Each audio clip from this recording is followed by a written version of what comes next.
بعض لوگوں کا یہ کہنا ہے کہ تعویذ کا جو استعمال ہے یہ مطلب صحیح نہیں ہے اور پاک و ہند سے یہ مطلب ہماری طرف آیا ہے، یعنی حضور علیہ الصلوۃ والسلام کے دور میں کسی حدیث کا وہ حوالہ بھی دیتے ہیں کہ سرکار نے اس کو شرک فرمایا۔ اسی طرح جو ہے وہ یہ بھی کہتے ہیں کہ قرآن مجید سے ہی شفا حاصل کی جا سکتی ہے، تعویذ کا اس میں کوئی دخل نہیں ہے، تو کیا فرمائیں گے؟ قرآن مجید سے شفا حاصل کی جا سکتی ہے، اور یوں بھی کہتے ہیں کہ صرف پڑھ کر ہی شفا حاصل ہو سکتی ہے، دوسرے طریقوں سے حاصل نہیں ہو سکتی۔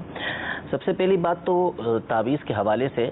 جو احادیث طیبہ ہیں انشاءاللہ وہ میں عرض کرتا ہوں، لیکن اس سے قبل میں یہ عرض کرتا چلوں کہ جیسا کہ بعض لوگوں نے یہ مشہور کیا کہ قرآن پاک سے صرف پڑھ کر جو ہے وہ شفا حاصل ہوتی ہے، حالانکہ قرآن پاک میں ایسی کوئی بات موجود نہیں۔ قرآن پاک میں وَنُنَزِّلُ مِنَ الْقُرْآنِ مَا هُوَ شِفَاءٌ، کہ ہم نے قرآن میں سے وہ نازل کیا کہ جو شفا ہے۔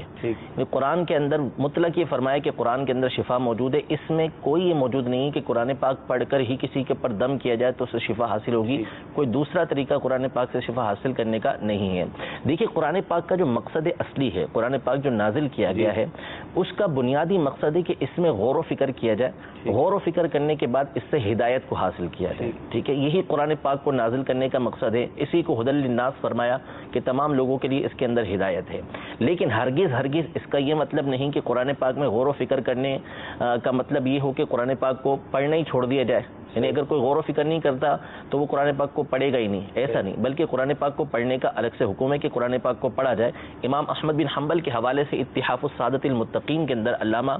حافظ محدث زبیدی رحمۃ اللہ تعالی فرماتے ہیں کہ اللہ تبارک و تعالیٰ کو خواب کے اندر دیکھا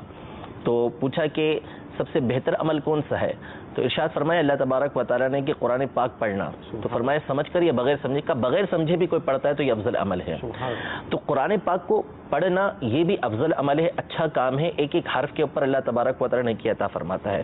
اسی طرح قرآن پاک کو پڑھنے کا مطلب یہ نہیں کہ آپ قرآن پاک میں غور و فکر کریں، قرآن پاک کو پڑھیں، اس کا مطلب یہ نہیں ہے کہ قرآن پاک کو دوسرے کسی ذریعے کے لیے استعمال ہی نہیں کیا جا سکتا۔ صحابہ کرام علیہم رضوان نے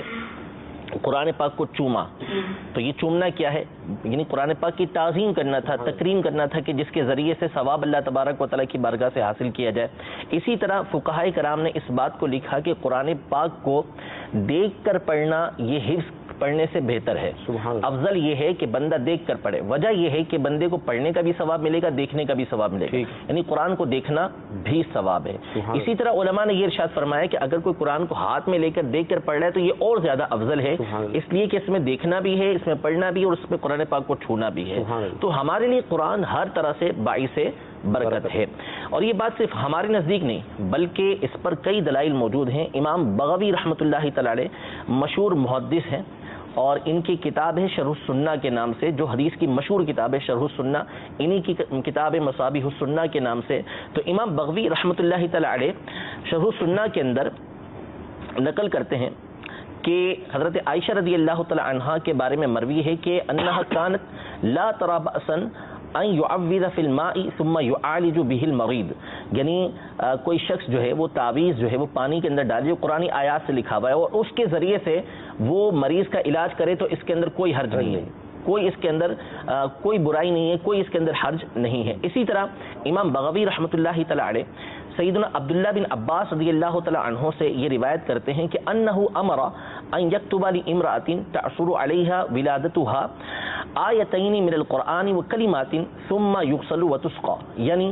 عورت جس کے لیے ولادت میں مشکل ہو رہی ہو اس کے لیے 2 آیتیں قرآن کی لکھی جائیں کسی برتن وغیرہ کے اندر، اور کچھ کلمات لکھے جائیں، پھر اس کے بعد اس کو دھویا جائے اور اس عورت کو اسے پلا دیا جائے تو اس کے لیے آسانی ہو جائے گی۔ اب دیکھیے کہ عبداللہ بن عباس رضی اللہ تعالی عنہ